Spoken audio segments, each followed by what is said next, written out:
Hey, what's up, everybody? It is your boy BQ.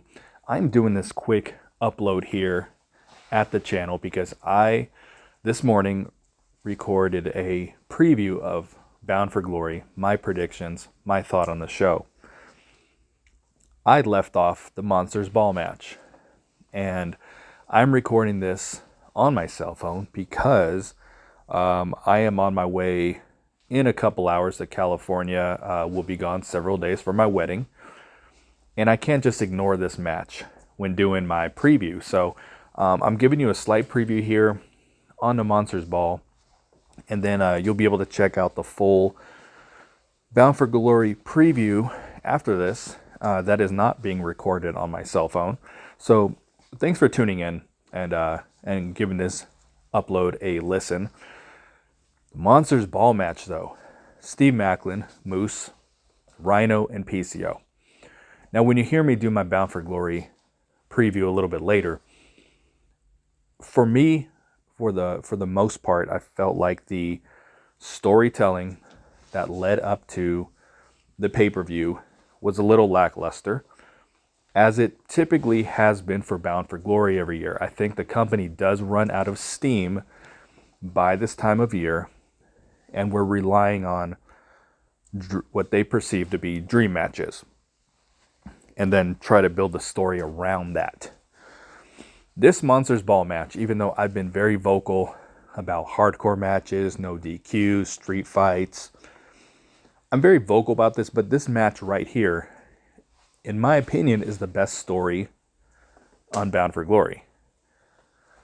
Because you've got Steve Maclin, who's got the history with PCO. Well, let me throw this out there. I think PCO's inclusion into this is very random, unless I'm missing something. There was the segment on TV weeks ago that included Rhino, Maclin, and Moose, and we got PCO randomly showing up and being added to this. If I'm missing something, let me know. But with that being said, there is a history with Maclin and PCO, so it's not totally out of left field. There's the story with Rhino and Maclin, because Maclin took Rhino out, put him on the shelf for several months, which Rhino's had like 50 of those storylines in Impact, to where he's injured. And it's not a storyline I necessarily care about, because I'm not a huge Rhino fan, but I'm a huge Maclin fan. I'm a huge Moose fan, who is also a part of this because he has the Feast or Fire briefcase that Maclin felt like is his. He's the one that pulled it down at the Feast or Fired, but when Rhino speared him, he lost the case. In my opinion, this should be a triple threat. They clearly feel that PCO is a big part of the roster, even if he's not going forward. We're assuming he's not. But they want to throw him on the show. It's fine. He obviously fits what they need for a Monsters Ball match. I don't know how different a Monsters Ball match is when you really think about it at the end of the day, in comparison to a street fight and these other garbage matches that they will do. But the Monsters Ball, for whatever reason, seems to be the better match when that is what they're booking. But the way that they were kind of able to combine a few storylines with Maclin being the center point of all these things, the way they're able to combine them all, even if it was done by accident, makes this the most intriguing story going into the show.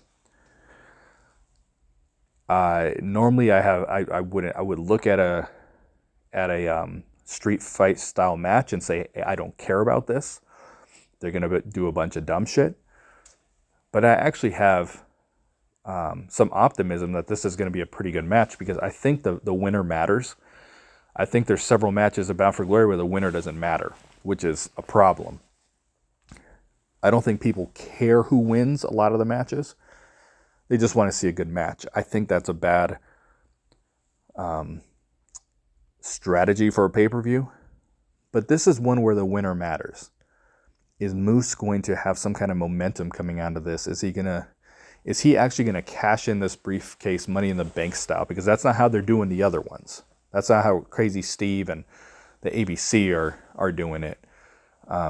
Is Moose for effect going to actually cash this thing in? So we're watching Moose. We're paying attention to him. We're paying attention to Steve Maclin because he's one of the top guys in the company. Had the quick world title run.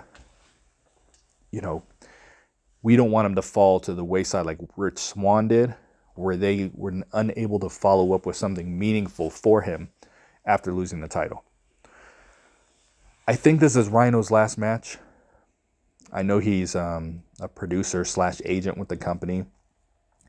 I wouldn't say last match. I think he's going to be their Petey Williams break glass in case of emergency wrestler going forward.